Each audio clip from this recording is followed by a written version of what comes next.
పద గరి గరి స సరి గ పద గరి గరి స.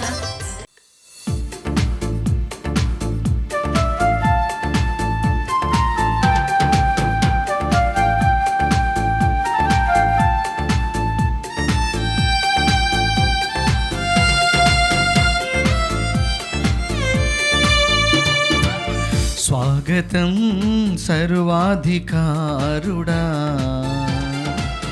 స్వాగతం యాజకోత్తముడా, స్వాగతం సర్వాధికారుడా, స్వాగతం యాజకోత్తముడా, సుస్వాగతం స్తుతిపాత్రుడా, ఘన స్వాగతం మహిమ స్వరూపుడా, సుస్వాగతం స్తుతిపాత్రుడా, ఘన స్వాగతం మహిమ స్వరూపుడా. పాల్గొనరారండి సంతశంబుతో ఈ బలిలో, పాల్గొనరారండి సంతశంబుతో ఈ బలిలో, సంతశంబుతో ఈ బలిలో. స్వాగతం సర్వాధికారుడా, స్వాగతం యాజకోత్తముడా.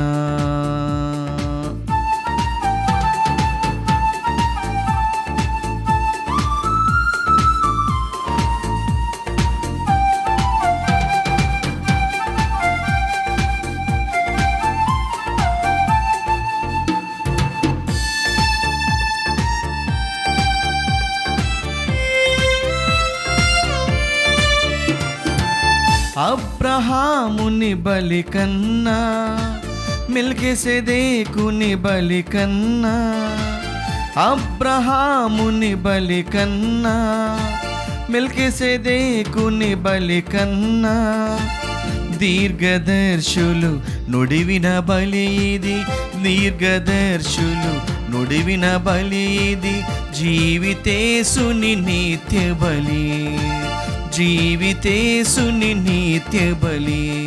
పాల్గొనరారండి సంతశంబుతో ఈ బలిలో, పాల్గొనరారండి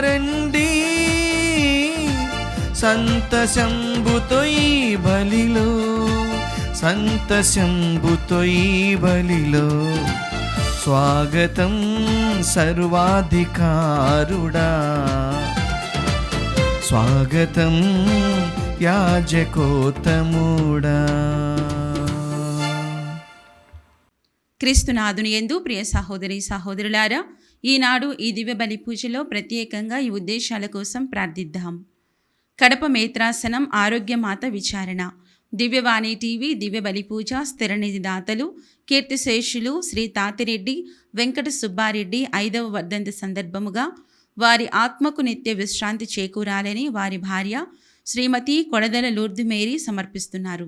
ఈనాటి దివ్య బలి పూజతో పాటు జపమాల, కరుణ జపమాల, దివ్య సత్ప్రసాద ఆరాధన, క్రీస్తు సందేశం కార్యక్రమాలు ప్రత్యేకంగా వీరి ఉద్దేశాల కోసం సమర్పించబడుతున్నాయి. వీరి కొరకు ప్రత్యేకంగా ప్రార్థిద్దాం. హైదరాబాద్ అగ్రపీఠం ఆర్సీపురం విచారణ, Joseph Alexander Peter, Elizabeth Joseph Xavier Peter, Anthony Peter, Sadhana Peter, Samba Angelina, Samba Shiva, Samba Aarush, Samba Arnav, Joseph Allen Peter, Joseph Aadyan పీటర్లకు దేవుని దీవెనలు, ఆయురారోగ్యములు, మంచి భవిష్యత్తు. అంతోనీ థోమస్ గారికి మంచి ఆరోగ్యం దయచేయాలని, కుటుంబంలో మరణించిన ఆత్మలకు మరియు దిక్కులేని ఆత్మలకు నిత్య విశ్రాంతి దయచేయమని జేసు తిరుహృదయం పేరిట దివ్యబలి పూజ సమర్పిస్తున్నారు. రాజు పొట్నూరు గారి కుటుంబంలో దేవుని దీవెనలు, ఆయురారోగ్యములు, శాంతి సమాధానములు మరియు పిల్లలకు మంచి భవిష్యత్తు దయచేయమని కోరుతూ దేవుడు చేసిన మేలులకు కుటుంబ సభ్యులు కృతజ్ఞత బలిపూజ సమర్పిస్తున్నారు. కడప మేత్రాసనం మరియపురం విచారణ, మీసాల మమత, రాకేష్, సుమంత్, లతా కుటుంబంలో దేవుని దీవెనలు, ఆయురారోగ్యములు, శాంతి సమాధానాలు.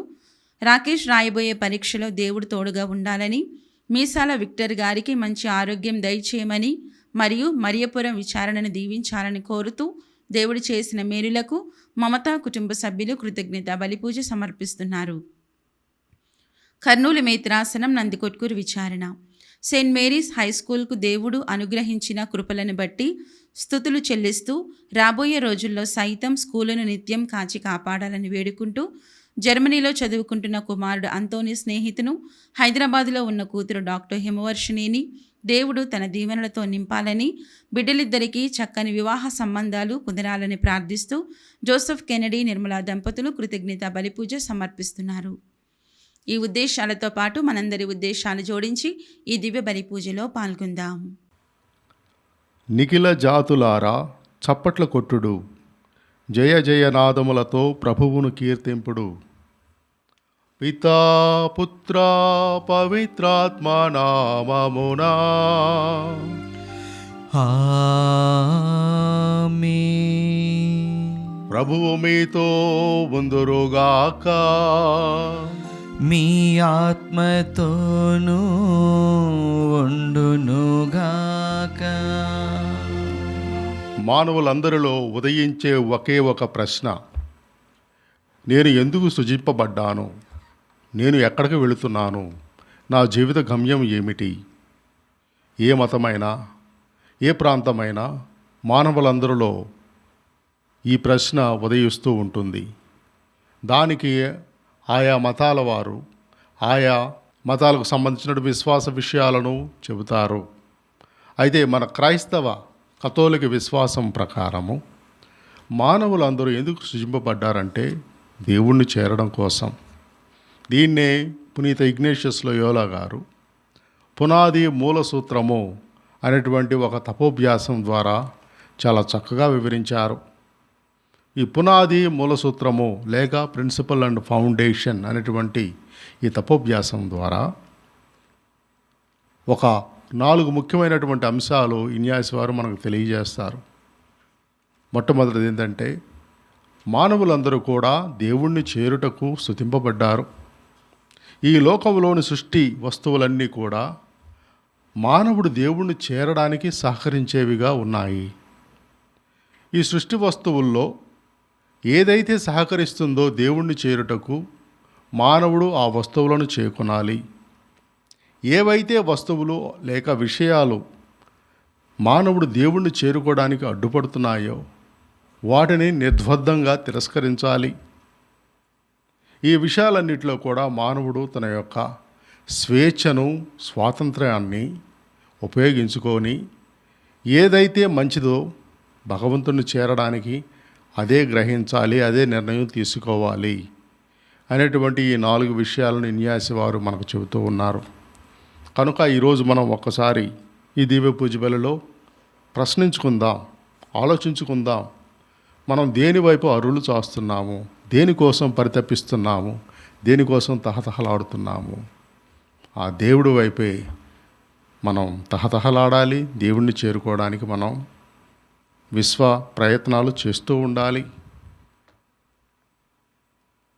ఈ పూజ బలిని యోగ్యమైన నెరవేర్చ మన పాపలను ఒకసారి జ్ఞాపకం చేసుకొని సర్వేశ్వరుని క్షమాపణ కోరుకుందాం. సర్వశక్తిగల సర్వేశ్వరుని చెంతను సహోదరి సహోదరులారా, మీ చెంతను నా పాపములను ఒప్పుకొనుచున్నాను. ఏలైనా తలంపు చేతను, వాక్కు చేతను, క్రియల చేతను, అశ్రద్ధ చేతను బహుపాపములు చేసి తిని. ఇది నా తప్పు, నా తప్పు, నా గొప్ప తప్పు. అందుచేత నిత్యకన్యకి అయిన పరిశుద్ధ మరియు మాతను, సకల దూతలను, పునీతులను, సహోదరి సహోదరులారా, మిమ్మును నా కొరకు మన ప్రభు అయిన సర్వేశ్వరుని ప్రార్థింపవలనని బ్రతిమాలుచున్నాను. సర్వశక్తిగల సర్వేశ్వరుడు మనకు దయచూపి మన పాపములను మన్నించి మనలను నిత్యజీవమునకు చేర్చుదురుగాక. ఆమేన్. ప్రభువా దయచూపము, ప్రభువా దయచూపుము, క్రీస్తువా దయచూపము, క్రీస్తువా దయచూపుము, ప్రభువా దయచూపము. ప్రభువా దయచూపుము. ప్రార్థించుదము. ఓ సర్వేశ్వరా, నీవు మాకు దత్తతావరమును దయచేసి మమ్ము వెలుగునకు చెందిన పుత్రీ పుత్రులుగా చేసితేవి. అసత్యమనుడు అంధకారములో మేము చిక్కుకొనకుండా నీ సత్యపు వెలుగునందు మాత్రమే పయనించున్నట్లు మమ్ము కరుణింపుము. నీతోనూ పవిత్రాత్మతోనూ కలిసి యుగ యుగములు జీవించుచు పాలించడు మా నాథునైన క్రీస్తు ద్వారా ఈ మనవి చేయుచున్నాము.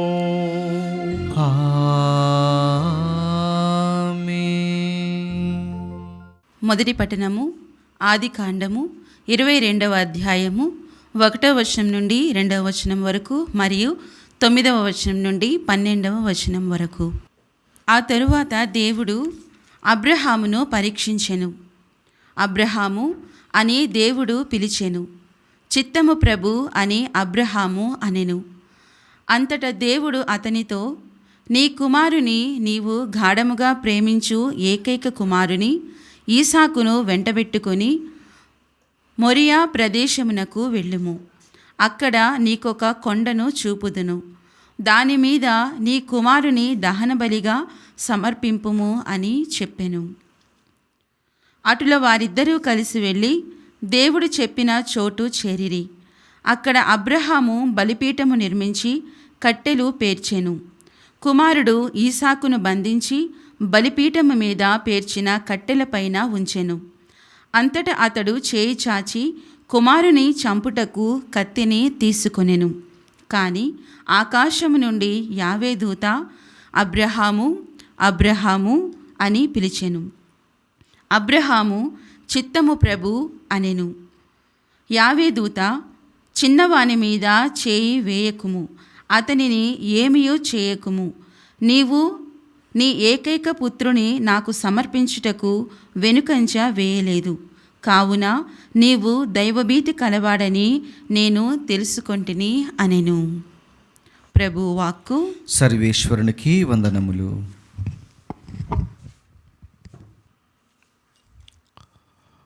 భక్తి కీర్తన 103వ కీర్తన.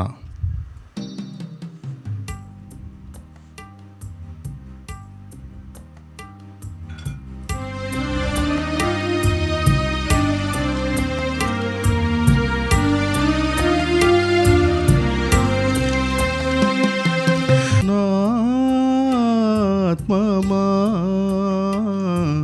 ప్రభుని నామమును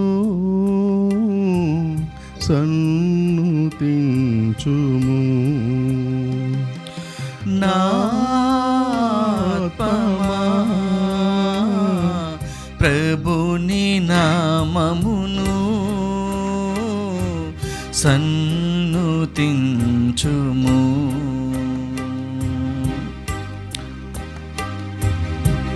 నా ఆత్మమా ప్రభువును స్తుతింపుము.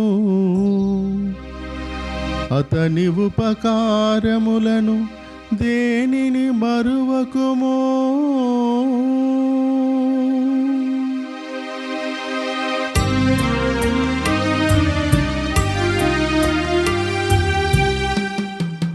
నా ఆత్మమా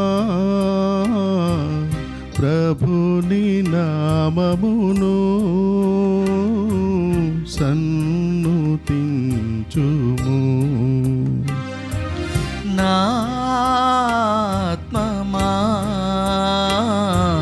ప్రభుని నామమును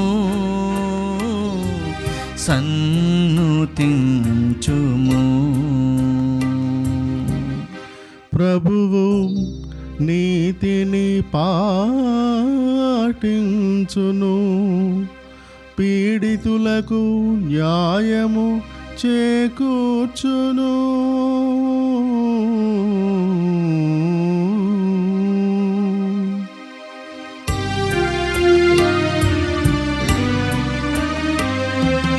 నా ఆత్మమా ప్రభుని నామమును సన్నుతించుము. నాత్మమా ప్రభుని నామమును సన్నుతించుము.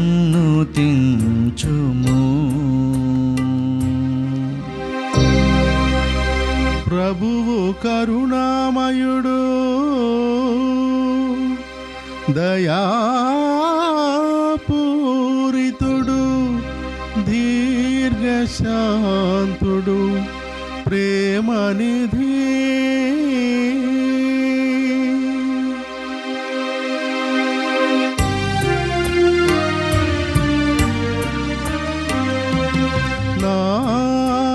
నాత్మమా ప్రభుని నామమును సన్నుతించుము. నాత్మమా ప్రభుని నామమును సన్నుతించుము.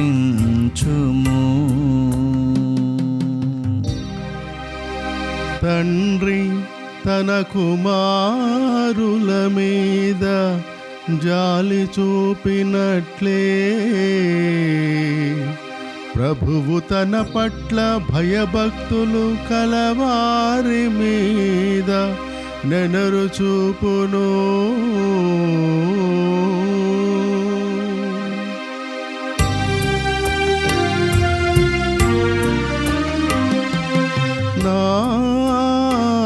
నాత్మమా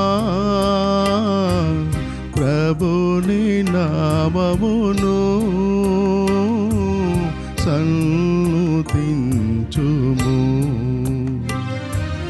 నాత్మమా ప్రభుని నామమును సన్నుతించుము.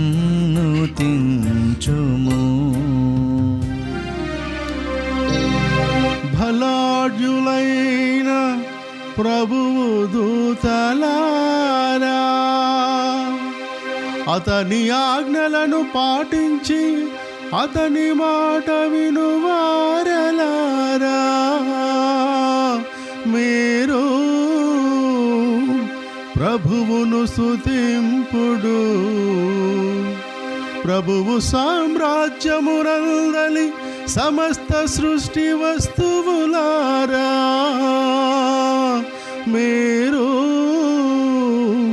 ప్రభువును స్తుతింపుడు. మీరు ప్రభువును స్తుతింపుడు.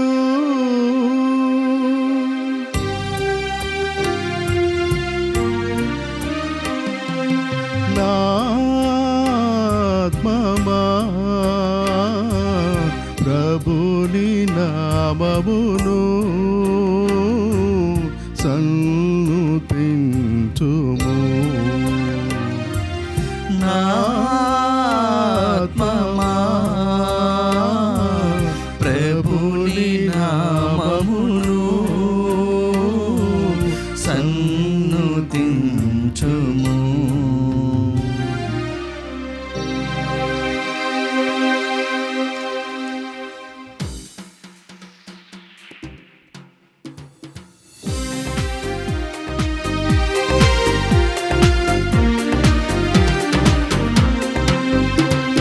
మనసారా పాడుదము దేవుని గీతము, ముదమారా కొలిచెదము క్రీస్తుని వాక్యము. మనసారా పాడుదము దేవుని గీతము, ముదమారా కొలిచెదము క్రీస్తుని వాక్యము. ఈ జీవవాక్యం మనకెంతో మధురము, మన జీవితాలకు ముక్తి మార్గము. ఈ జీవవాక్యం మనకెంతో మధురము, మన జీవితాలకు ముక్తి మార్గము. హల్లెలూయా హల్లెలూయా హల్లెలూయా హల్లెలూయా హల్లెలూయా హల్లెలూయా హల్లెలూయా హల్లెలూయా. మనసారా పాడుదము దేవుని గీతము, ముదమారా కొలిచెదము క్రీస్తుని వాక్యము.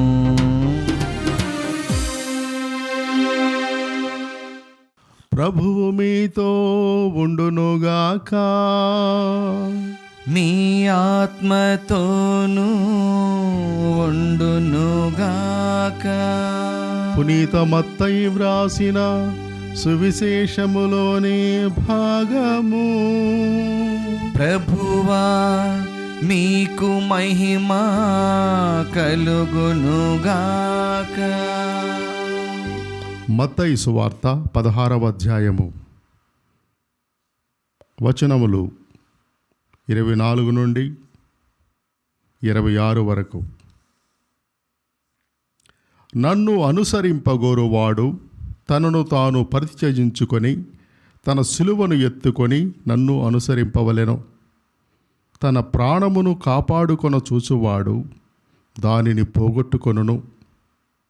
నా నిమిత్తమై తన ప్రాణమును ధారపోయేవాడు దానిని దక్కించుకొనును. మానవుడు లోకమంతటిని సంపాదించి తన ఆత్మను కోల్పోయినచో వానికి ప్రయోజనమేమి? తన ఆత్మకు బదులుగా మానవుడు ఏమి ఇయ్యగలడు? ఇది క్రీస్తు సువిశేషము. క్రీస్తువా మీకు స్తుతి కలుగునుగాక. క్రీస్తునాథుని యందు ప్రియ సహోదరి సహోదరులారా,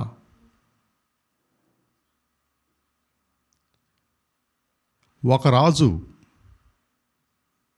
తన రాజ్యంలో కష్టపడి పనిచేస్తున్నటువంటి వారిని పరిశీలిస్తూ ఒక ఆయన్ని పిలిచాడు. పిలిచి, అయ్యా, నువ్వు కష్టపడుతున్నావు, అందువల్ల నేను నీకు తగిన బహుమతి ఇవ్వాలనుకుంటున్నాను. అందువల్ల నువ్వేం చేస్తావంటే, ఇక్కడ నిలబడ్డ స్థలం నుంచి నువ్వు స్థలం అంతా చూస్తూ ఉండు. ఎంతవరకు స్థలం నీకు కావాలో అంత స్థలం నేను నీకు రాసిస్తాను నా రాజ్యం అంతలో. అందువలన నీకు ఇష్టం వచ్చినంత స్థలం నువ్వు ఎన్నుకో అన్నాడు. అప్పుడు ఆ మనిషి ఆనందంతో తబ్బిబ్బైపోయాడు. తను నిలుచున్న స్థలం నుంచి ఒక్కసారిగా చూశాడు. కనుచూపు మేరలో పరిగెత్తడం మొదలుపెట్టాడు. పరిగెత్తడం మొదలుపెడితే 1 ఎకరం దాటిపోయింది, 2 ఎకరాలు దాటిపోయినాయి, 25 ఎకరాలు, 50 ఎకరాలు, 100 ఎకరాలు అయినా కానీ పరిగెడుతూనే ఉన్నాడు. మంచి సస్యశ్యామలమైనటువంటి భూములు ఉన్నాయి, చక్కగా నీటి వనరులు ఉన్న ప్రాంతాలు ఉన్నాయి. ఇంకా పరిగెడుతూనే ఉన్నాడు. మధ్యాహ్నం అయిపోయింది. చక్కగా పండ్ల తోటలు ఉన్నాయి, వ్యవసాయ భూములు ఉన్నాయి. ఇంకా పరిగెడుతూనే ఉన్నాడు. ఆశ తనకు చావట్లేదు. ఇంకా పోతే జలపాతాలు ఉన్నాయి, వాగులు ఉన్నాయి, వంకలు ఉన్నాయి. ఓహో, ఇదంతా నాకే అవుతుంది, ఇంకా కావాలి, ఇంకా కావాలని చెప్పేసి అతి వేగంగా పరిగెడుతూ సాయంత్రం సూర్యుడు ప్రొద్దు వాలేసరికి ఏమైందంటే అతనికి అలసట వచ్చేసి అక్కడే నిలబడి చనిపోయాడు. అంటే తను చూసిన స్థలమంతా కూడా అతనికి దక్కకుండా పోయింది. అతనికి వాగ్దానం చేయబడినటువంటి స్థలం అతను పొందలేకపోయాడు. చివరికి అతను దక్కిన స్థలం ఎంత? నేలలో 6 అడుగుల భూమి, అంతే. ప్రియ సహోదరి సహోదరులారా, ఆ మనిషి తన స్వార్థం, తన అవసరానికి మించి ఎక్కువ కావాలి అనేటువంటి దురాశ వల్ల, పేరాశ వల్ల ఆయన తన ప్రాణాలని నిలువున పోగొట్టుకున్నాడు. ఈరోజు మానవులమైనటువంటి మనకి ఈ జీవితంలో ఏం కావాలనేది మనకు తెలియాలి. ఇన్యాసి వారు పునాది మూల సూత్రమైనటువంటి తపోభ్యాసంలో ఈ విషయాన్ని చాలా స్పష్టంగా విశదీకరించాడు. అదేమిటంటే, పునాది అంటే ఏంటి? అది బేసిక్ ఫౌండేషన్. ప్రతి జీవితానికి, ప్రతి విశ్వాసానికి ఇది ఒక మూల సూత్రం లాంటిది. ఈ మూల సూత్రం మన ఆధ్యాత్మిక జీవితంలో మొదటి నుంచి చివరి వరకు కూడా దీన్ని ఆధారంగా చేసుకొని మన జీవితం నడవాలి. అదేంటంటే, మానవులు ఎందుకు సృజింపబడ్డారంటే దేవుణ్ణి చేరుకొనడానికి, దేవుణ్ణి ఆరాధించడానికి, దేవుణ్ణి స్తుతించడానికి, దేవుణ్ణి గౌరవించడానికి, దేవుణ్ణి సేవించడానికి. అందువలన ఇదే మానవుడి గమ్యము, దేవుణ్ణి చేరుకోవడానికి. అయితే ఈ లోకంలో ఉన్న సృష్టి అంతా ఏమిటి? ఈ చెట్లు, పుట్లు, కుటుంబాలు, తల్లిదండ్రులు, అన్నదమ్ములు, ఈ బంధువులు, మానవులు, మిగతా జంతువులు, పక్షులు, ఇంకా ఈ సహజ ప్రకృతి, ఇదంతా కూడా మానవుడు ఈ యొక్క దిశగా పయనించడానికి సహకరిస్తాయి అంతే. అందువలన మానవుడు ఏం చేయాలంటే తన గమ్యమైన దేవుణ్ణి చేరుకునే దిశగా ఈ యొక్క ఇహలోక వస్తువులను, మనుషులను తన ప్రయోజనార్థం ఉపయోగించుకోవాలి. ఎంతవరకు అవసరమో అంతవరకు వాడుకోవాలి. అయితే ఇంకొక విషయం, ఏ వస్తువులైతే, ఏ మనుషులైతే, ఏ పరిస్థితులైతే ఈ మనిషిని తన గమ్యస్థానమైన దేవుణ్ణి చేరుకోవడానికి అడ్డుపుల్లగా ఉన్నాయో, అడ్డుకట్టగా ఉన్నాయో, ఆటంకంగా ఉన్నాయో వాటిని అధిగమించగలగాలి, వాటిని తిరస్కరించగలగాలి. ప్రియ సహోదరి సహోదరులారా, ఇప్పుడు ఇది ఎలా ఉంటుందంటే, ఇప్పుడు ఆహారం మనిషికి అవసరము. మనిషి బ్రతకడానికి తినాలి కానీ తినడానికి బ్రతకూడదు. కొంతమంది అంతే ఉంటారు, కడుపే కైలాసం వాళ్ళకు. ఇప్పుడు ఈ తిండి అనేది ఎంతవరకు అవసరము? నీ యొక్క శక్తి మేరకు, అంటే నువ్వు ఎంత శక్తిని నువ్వు నీ యొక్క దైనందిన జీవితంలో ఉపయోగిస్తావు, ఎంత శక్తిని వినియోగిస్తావు, దాని ప్రకారమే తగినంత ఆహారం తీసుకున్నప్పుడు నీ శరీరం ఆరోగ్యంగా ఉంటుంది. నీవు వినియోగించే శక్తికి తక్కువగా తీసుకుంటే నీకు అనారోగ్యం కలుగుతుంది, నిస్సత్తువ, నీరసం వస్తుంది. నీవు వినియోగించే శక్తికి మించి ఎక్కువ ఆహారం తీసుకుంటే ఏమవుతుంది? అది నీ ఒంట్లో పేరుకొని పోతుంది. 6 ప్యాక్ బదులు ఫ్యామిలీ ప్యాక్ వస్తుంది. ఈ విధంగా చూసుకుంటే అది ఆహారమైనా కానీ, ఏ విషయమైనా కానీ, మన కుటుంబ సభ్యుల పట్ల ప్రేమానురాగాలు కలిగి ఉంటాము. తల్లిదండ్రులు, అన్నదమ్ములు, అక్క చెల్లెళ్ళు, బంధువులు, మిత్రులు, వీళ్ళంతా. కానీ అవి ఎంతవరకు? దేవుణ్ణి గమ్యం చేరడానికి సహకరించేంత వరకే. ఎవరైతే దేవుణ్ణి చేరుకునే గమ్యాన్ని లేకపోతే ఆ ఆశయాన్ని దెబ్బ కొడుతున్నారో, దెబ్బతీస్తున్నాయో అది గమనించి వాటిని త్రుంచివేయాలి, లేకపోతే వాటిని ప్రక్కన పెట్టాలి. ఒక తటస్థ వైఖరిని ఉపయోగించాలి. ప్రియ సహోదరి సహోదరులారా, ఈనాడు మనం మొదటి పట్టణంలో చూసుకున్నది అదే. అబ్రహాము దేవుడు పిలువగా ఆ పిలుపుకు స్పందించి దైవ చిత్తానికి తనను లోను చేసుకున్నాడు. అబ్రహాముకు దేవుడు ఒడంబడిక చేసుకున్నాడు. ఒడంబడిక చేసుకున్నప్పుడు అబ్రహాము ఆ ఒడంబడికకు కట్టుబడి ఉన్నాడు. అయితే దేవుడు అబ్రహామును పరీక్షింపగోరి లేక కలిగిన ముదిమ వయసులో కలిగినటువంటి ఇస్సాకును, తన కొడుకైన ఇస్సాకును బలి ఇవ్వమని అన్నాడు. అబ్రహాముకు తెలుసు దేవుడు తన క్షేమం కోరతాడు, తన ఒడంబడికకు కట్టుబడి ఉండే దేవుడు అని. ఆకాశంలో విస్తారమైన నక్షత్రాలుగా తన సంతానాన్ని చేస్తానన్న దేవుడు, సముద్రంలోని ఇసుక రేణువుల్లాగా విస్తారంగా తన సంతానాన్ని వృద్ధి చేస్తానన్న దేవుడు ఈ కోరిక కోరడం సమంజసమా నేను ఆలోచించలేదు. ఎందుకంటే దేవుడు ఏది చేసినా తన క్షేమం కోసం చేస్తారన్నటువంటి విశ్వాసం, నమ్మకం దృఢంగా ఆయన మనసులో ఉంది. అందుకని చివరకు తన కుమారుణ్ణి బలివ్వడానికి ప్రయత్నించాడు. బలివ్వడానికి ప్రయత్నించినప్పుడు దేవుడు అతని బలికి సంతసించాడు. అతని యొక్క మానసిక పరిస్థితికి సంతసించాడు.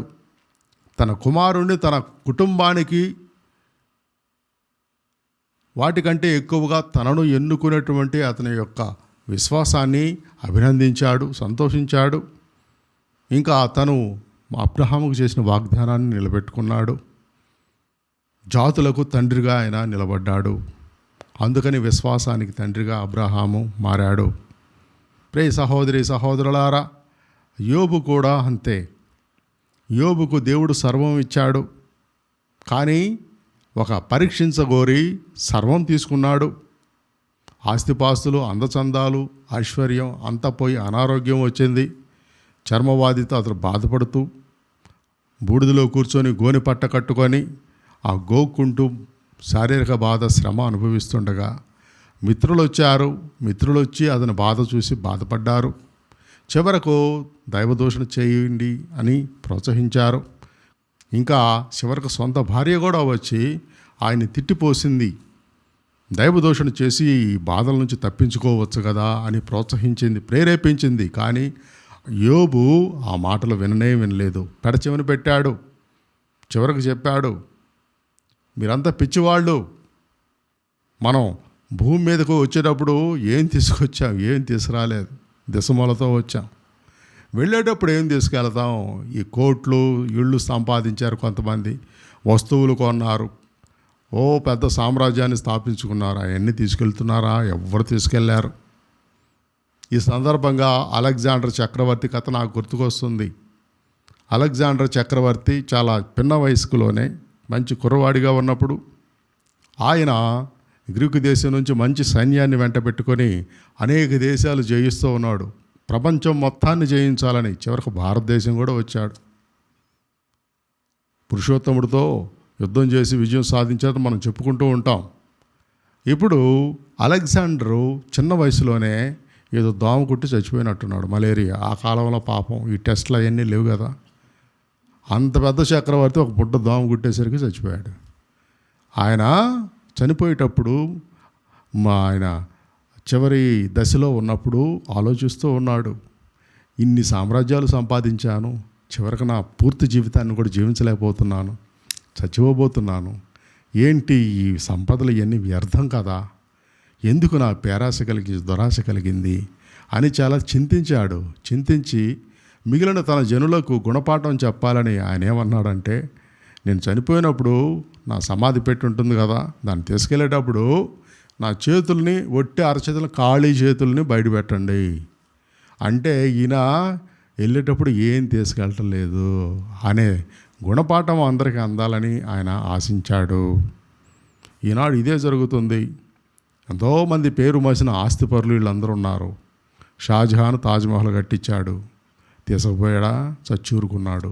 ఆయన కూడా అదే ఆ పక్కనే ఎక్కడొకటి చోట సమాధి చేశారు. మనం కూడా ఈ లోకంలో ఏం చేస్తామంటే, మన గమ్యాన్ని వదిలిపెట్టి దేవుణ్ణి వెంటాడటం మొదలుపెట్టి ఏం చేస్తున్నామంటే, అంతా కూడా మనం వెంపర్లాడుతున్నాం ఇహలోక సంపదల కోసం, పేరు ప్రతిష్టల కోసం. ఏం పేరు ప్రతిష్టలు? ఎంత గొప్పవాడైనా ఇప్పుడు పెద్ద క్రీడాకారుడు ఉన్నాడు. ఆ క్రీడాకారుడు బాగా ఆడినప్పుడు ఆహా ఓహా అంటారు. ఒక 2-3 మ్యాచ్ల్లో సరిగ్గా ఆడలేదనుకో తీసి పడేస్తున్నారు. సినిమా హీరోలు కూడా అంతే, రాజకీయ నాయకులు కూడా అంతే.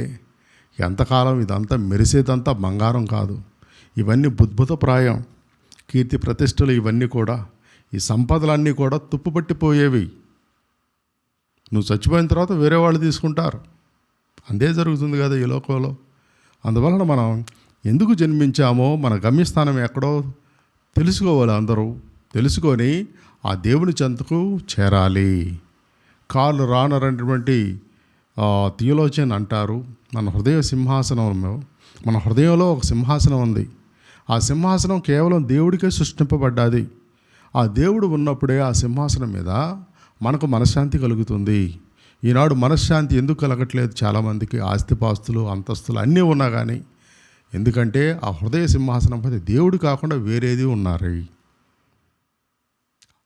ధన సంపాదన, లేకపోతే కీర్తి ప్రతిష్ట, లేకపోతే ఏంటి అందరూ నన్ను పొగడాలి, ఇన్ని చదువులు చదవాలి, ఇంత ఆస్తి సంపాదించాలి, ఇన్ని స్థలాలు సంపాదించాలి. ఈ విధంగా ఇలాంటి కోరికలు ఉండడం వల్ల అది మనుషులకు ఆత్మశాంతి లేకుండా పోతుంది. ప్రియ సహోదరి సహోదరులారా, అగస్టిన్ గారు కూడా అన్నారు, ఓ దేవా మా హృదయాలు అల్లాడుతాయి ప్రశాంతత లేకుండా. ఆ ప్రశాంతత ఎప్పుడు వస్తుందంటే, అవి మీలో ప్రశాంతతను కనుగొన్నప్పుడు మాకు ప్రశాంతత వస్తుంది అన్నాడు.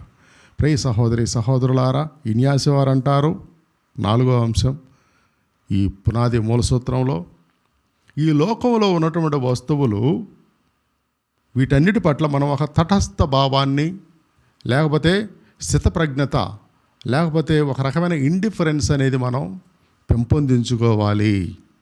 తటస్థ భావం అంటే ఏంటి? అక్కడ కూడా మన స్వేచ్ఛను చక్కగా ఉపయోగించుకోవాలి, స్వాతంత్రాన్ని. ఉదాహరణకు ఆరోగ్యం, అనారోగ్యం ఈ రెండు ఉన్నాయనుకోండి. ఈ రెండిట్లో దేవుడికి దగ్గరగా చేరేందుకు అనారోగ్యం నీకు సహకరించిందనుకోండి, అప్పుడు నువ్వు ఆరోగ్యాన్ని స్వేచ్ఛగా తిరస్కరించగలగాలి.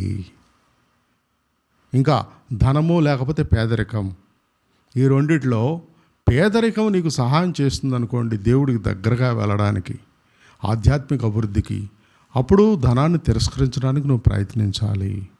ఇది వినడానికి చాలా కఠోరంగానే ఉంది, పిచ్చోళ్ళ ఏంటి అనుకుంటారు జనాలు, కానీ ఇదే నిజమైన సూత్రం. ఎంతోమంది ఆస్తిపాస్తులను విడిచిపెట్టి ఎందుకు హిమాలయాల్లో, ఆశ్రమాల్లో పరితపిస్తూ ఉన్నారు, ఆత్మశాంతి కోసం వెతుకుతున్నారు. దీనికోసమే ప్రియ సహోదరి సహోదరులారా, ఉదాహరణకు దీర్ఘాయువు లేకపోతే అల్పాయుషు, ఈ రెండిట్లో అల్పాయుషు నన్ను దేవుడి దగ్గరికి తీసుకువెళ్ళడానికి సహకరిస్తుందంటే మనం స్వేచ్ఛగా మన యొక్క స్వాతంత్రాన్ని ఉపయోగించుకొని దీర్ఘాయువును పక్కన పెట్టాలి. ఇది న్యాసి వారు చెబుతుంది. అంటే ఈయన చెప్పే ఉద్దేశం ఏంటంటే దేవుని చెంతకు చేరేటటువంటి మార్గంలో ఏది కూడా అడ్డు ఉండదు. యేసుప్రభు కూడా అదే చెప్పాడు కదా, నిన్ను పాపం చేయడానికి ప్రేరేపిస్తున్నప్పుడు ఏదైనా కానీ దాన్ని నిర్దాక్షిణ్యంగా, నిర్ద్వందంగా తిరస్కరించాలి, తీసేయాలి. నీ కన్ను పాపం చేయడానికి తీరుస్తుంది, దాన్ని పెరికివేయాలన్నారు. అంటే చెప్పడం ఏంటంటే అంత తీవ్రంగా నీ పట్టుదల ఉండాలి ఆధ్యాత్మిక అభివృద్ధి కోసం, దేవుణ్ణి చేరుకోవడం కోసం అని. ప్రియ సహోదరి సహోదరులారా, ఈరోజు మనం ఒకసారి పరిశీలించుకుందాం మన ఆత్మలను. ఒక్కసారి తరచు చూసుకుందాం. ఈ వడకంలో, ధ్యాన వడకంలో మనం దేని వెనకాల పరిగెడుతున్నాం, దేనికోసం అరులు చేస్తున్నాం, దేనికోసం అలు పెరగక శ్రమిస్తున్నాము. క్షణికమైనటువంటి విషయాల కోసం, ఎంతలోనే కనబడి అంతలోనే మాయమైపోయే విషయాల కోసం, 1 సంవత్సరం పాటు కూడా నిలవని విషయాల కోసం మనం జీవితాంతం కష్టపడుతున్నాం. ఇంకొకటి, మన హృదయ సింహాసనంపై ఎవరున్నారు? మన కుటుంబ సభ్యులా, దేవుడా? లేక ఆస్తిపాస్తులపై, లేకపోతే కీర్తి ప్రతిష్టల కోసం ప్రాకులాట, లేకపోతే దేవుడా అని ఒకసారి చూసుకుందాం. ఈ సమయంలో పవిత్రాత్మను ప్రార్థిద్దాం. ఓ పవిత్రాత్మ దేవా, మాకు జ్ఞానబోధ చేయండి. మా హృదయ సింహాసనంలో ఎవరున్నారో మాకు తెలియచేయండి. దైవాన్ని మేము అక్కడ ప్రతిష్ఠించుకునేటట్లుగా మాకు సహాయం దయచేయండి. మిమ్మల్ని అత్యంత ఇష్టంగా కోరుకునేందుకు మాకు ఆ మనస్సును దయచేయండి అని ప్రత్యేకంగా వేడుకుందాం.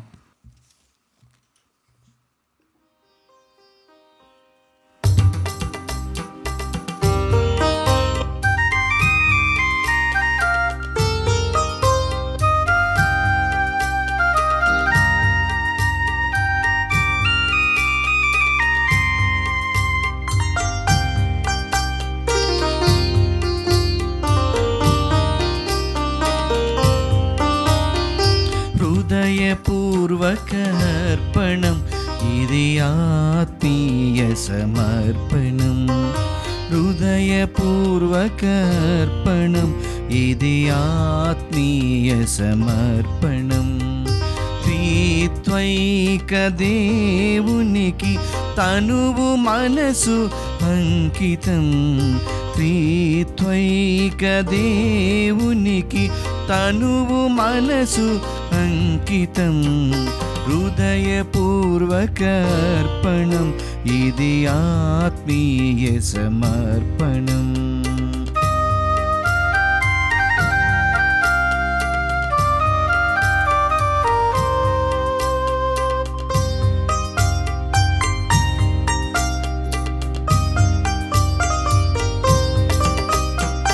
ఆబేలుని మనసు కలిగి అర్పింతుము కానుకలు.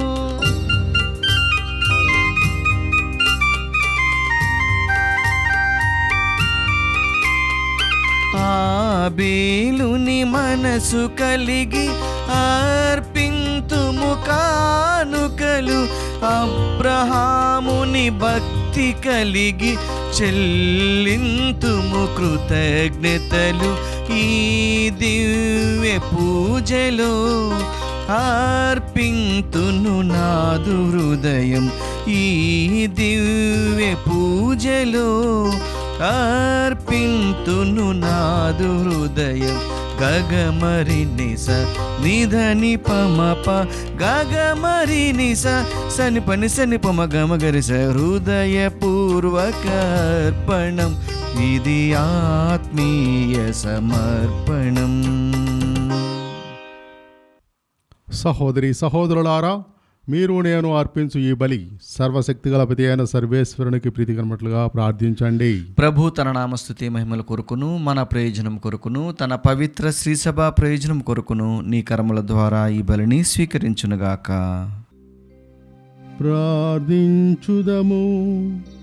ఓ సర్వేశ్వర, నీ పరమ రహస్యముల నిర్వహణము ద్వారా మాకు సత్ఫలములను ప్రసాదించుచున్నావు. మేము నీ పేరు మీదుగా చేపట్లు సేవా కార్యక్రమములు నీ పవిత్ర వరములకు ఉపయుక్తముగా ఉండునట్లు కరుణింపుము. మా ప్రభువైన క్రీస్తు ద్వారా ఈ మనవి చేయుచున్నాము.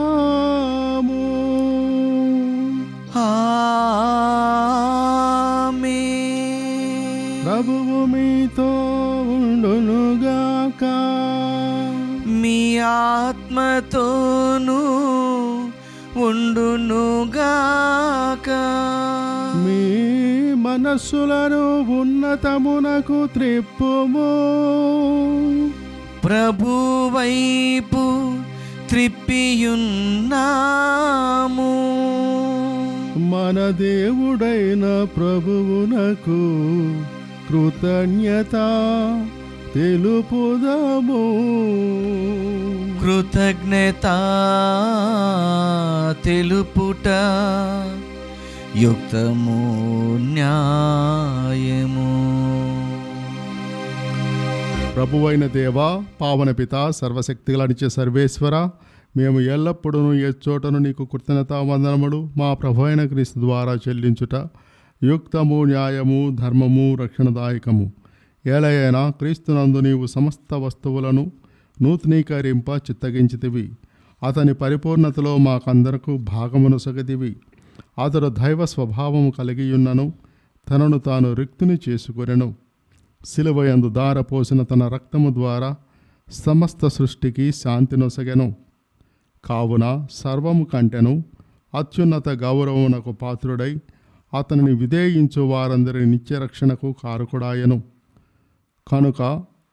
కావున దూతలతోనూ అతిదూతలతోనూ భద్రాసునులతోనూ అధిపతులతోనూ పరలోక దళములన్నిటితోనూ ఏకమై మేము మహిమగీతముతో నిన్ను నిరతము స్తుతించుట ఎట్లనగా, దళాధిపతి అయిన సర్వేశ్వరుడు పవిత్రుడు పవిత్రుడు పవిత్రుడు, పరలోకమును భూలోకమును మీ మహిమతో నిండి ఉన్నవి.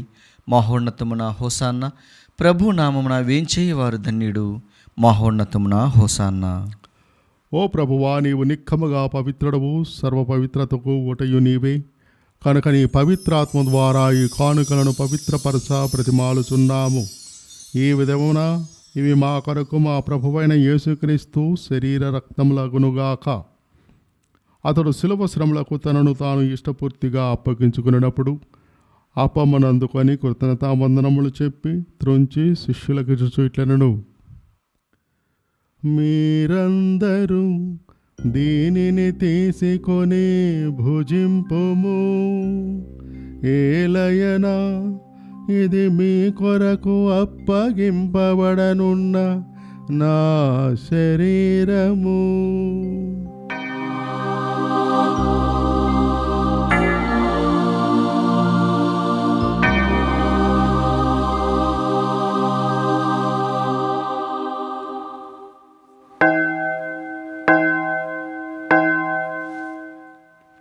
ఆ విధములనే భోజనానంతరము పాత్రమునందుకొని మరల నీకు కృతజ్ఞతావందనములు చెప్పి శిష్యులకి ఇట్లనెను,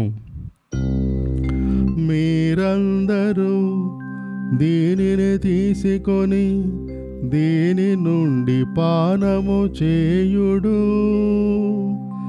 ఏలయనా ఇది నూతన నిత్య నిబంధన యొక్క నా రక్తపు పాత్రము.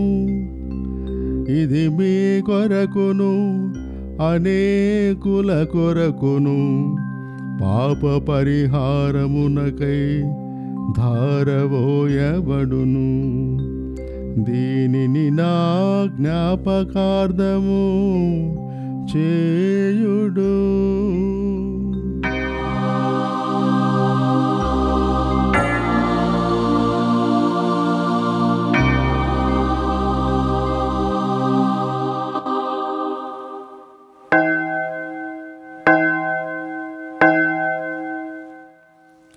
ఇది విశ్వాస రహస్యము.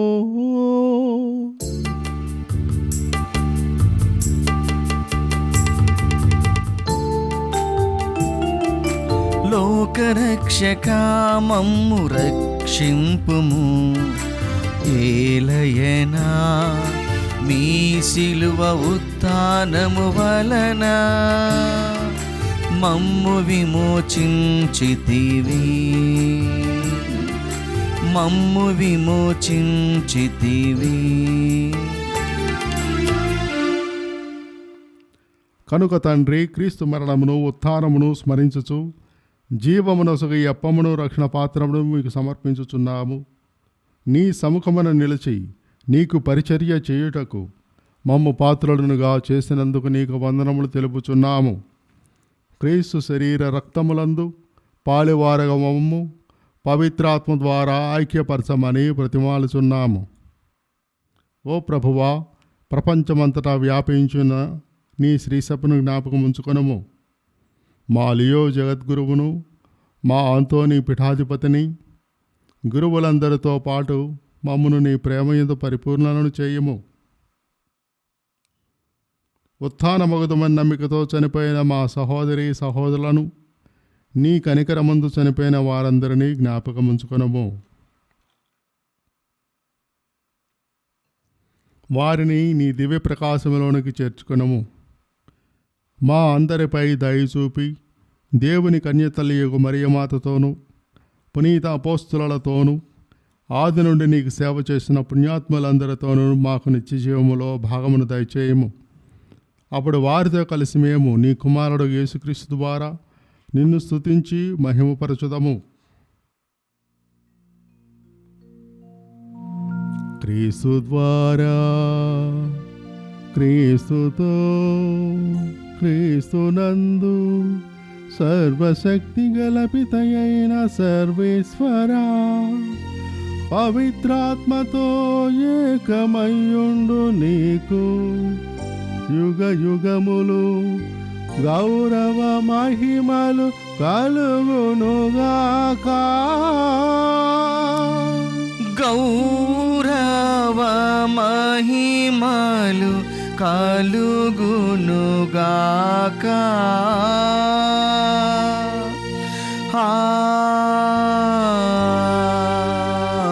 ఆమేన్.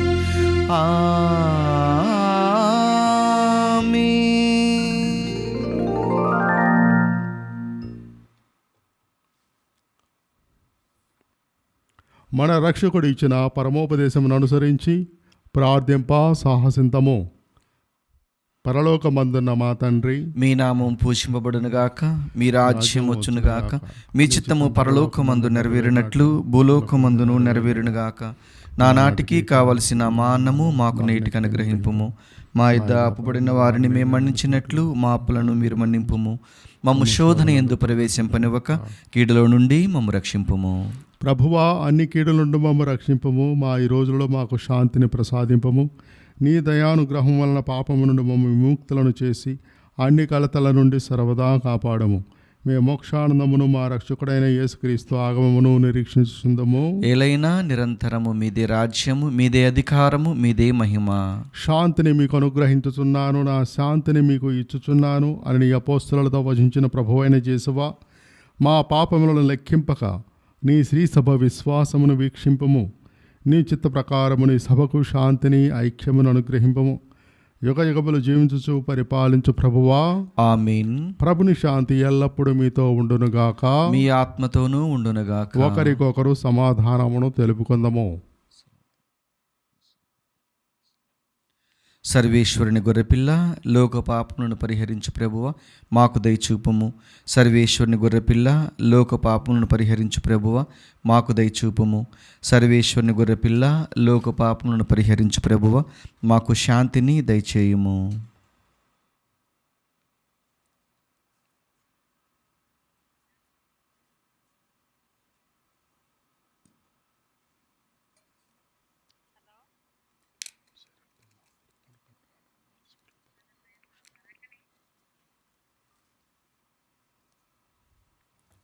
ఇదిగో సర్వేశ్వరుని గొర్రెపిల్ల, ఇదిగో లోక పాపములను పరిహరించు ప్రభువు.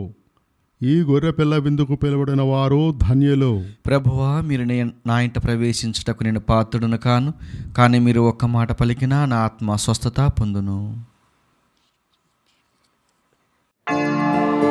దివ్య సప్రసాదము ఆత్మీయంగా స్వీకరించుటకు ముందు ప్రార్థన. ఓ నా యేసువా, ఈ పరమ పవిత్ర దివ్య సంస్కారమందు మీరు వాసము చేయుచున్నారని విశ్వసించుచున్నాను. అన్నిటికన్నా మిన్నగా మిమ్ము ప్రేమించుచున్నాను. నా ఆత్మలో మిమ్ము స్వీకరింప ఆశపడుచున్నాను.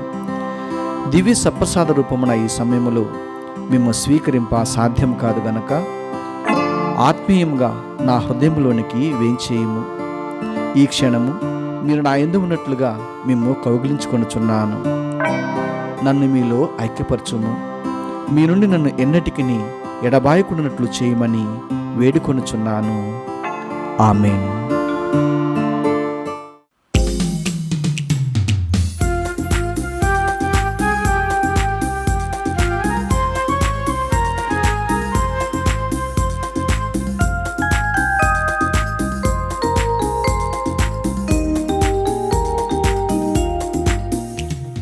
ప్రేమను పంచే మధురాహారం ప్రభు దేహమే ఓ జనులారా.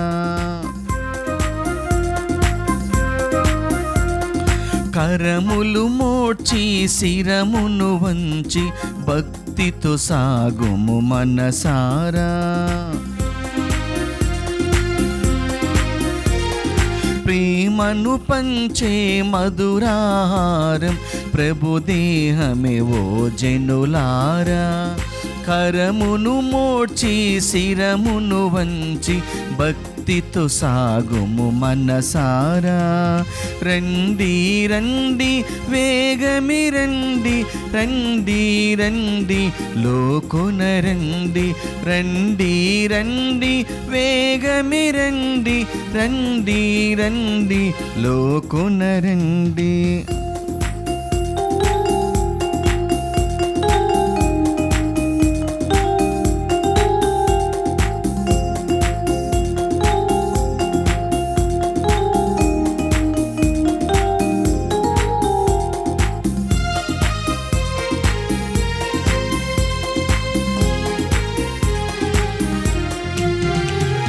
మధురమైన వరము ఇలా మనకు దొరికే నేడు.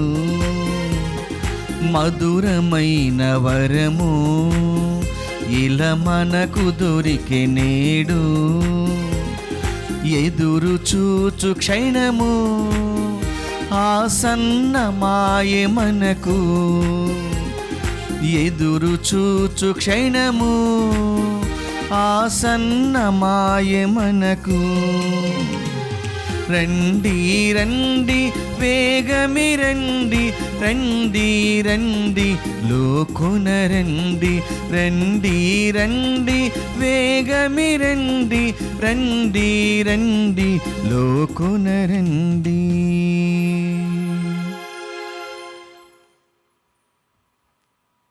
పునీత ఇన్యాస్ వారు చేసిన జపము. క్రీస్తుని ఆత్మమా నన్ను పరిశుద్ధపరచండి, క్రీస్తుని శరీరమా నన్ను రక్షించండి. క్రీస్తుని రక్తమా నాకు తృప్తి కలిగినట్లు చేయ కరుణించండి. క్రీస్తుని ప్రక్కల నుండి కారబడిన నీళ్ళ నన్ను కడగండి. క్రీస్తు అనుభవించిన కష్టమా నాకు ధైర్యం కలిగినట్లు చేయండి. ఓ మంచి యేసువా నా ప్రార్థన విని అవతరించండి. మీ గాయముల లోపల నన్ను దాచుకునండి. నేను మిమ్ము ఎడబాయినట్లు చేయకండి. దుష్ట శత్రుల చేతిలో దొరకకుండానట్లు మీరు నన్ను కాపాడండి. నా మరణ సమయమందు మీరు నన్ను పిలుచుకునండి. నన్ను మీ సన్నిధికి రాజేయండి. అప్పుడు మీ పునీతులతో కూడా ముగింపులేని కాలము నేను మిమ్ము స్తుతించుదునుగాక. ఆమేన్. నా ఆత్మమా ప్రభువును స్తుతింపుము. నాలోని సమస్త శక్తులారా అతని పవిత్ర నామమును సన్నుతింపుడు. ప్రార్థించుదము. ఓ ప్రభువా, మేము పాలు పంచుకొనిన ఈ దివ్య బలిలో మేము స్వీకరించిన ప్రసాదము మాకు నూతన జీవమును ఒసగునట్లు కరుణింపుము. తద్వారా మేము ఈ లోకములో నీ ప్రేమకు సాక్షులుగా జీవింపగలుగుదుముగాక. మా ప్రభువైన క్రీస్తు ద్వారా ఈ మనవి చేయుచున్నాము. ఆమేన్. ప్రభువు మీతో ఉండునుగాక. మీ ఆత్మతోనూ ఉండునుగాక. సర్వశక్తి గల సర్వేశ్వరుడు పితా పుత్ర పవిత్రాత్మ మిమ్ము ఆశీర్వదించి కాపాడుదురుగాక. ఆమేన్. సమాధానముతో వెళ్ళి క్రీస్తు ప్రేమలో జీవించండి. సర్వేశ్వరునికి వందనములు.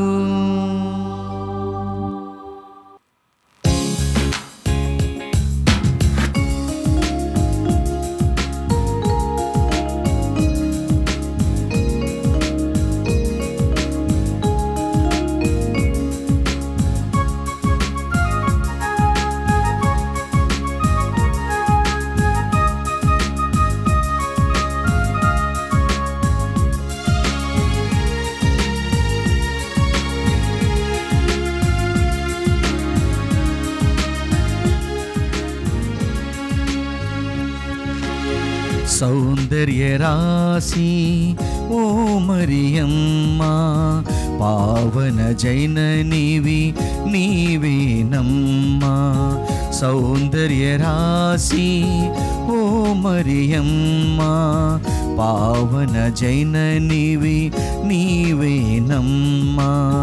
నీ చెంత నిలచి వేడితిమమ్మా, నీ చెంత నిలచి వేడితిమమ్మా. మాకై నీ సుతుని ప్రార్థించుమమ్మా, మాకై నీ సుతుని ప్రార్థించుమమ్మా. సౌందర్య రాశి ఓ మరియమ్మ, పావన జైననివి నీవేనమ్మా.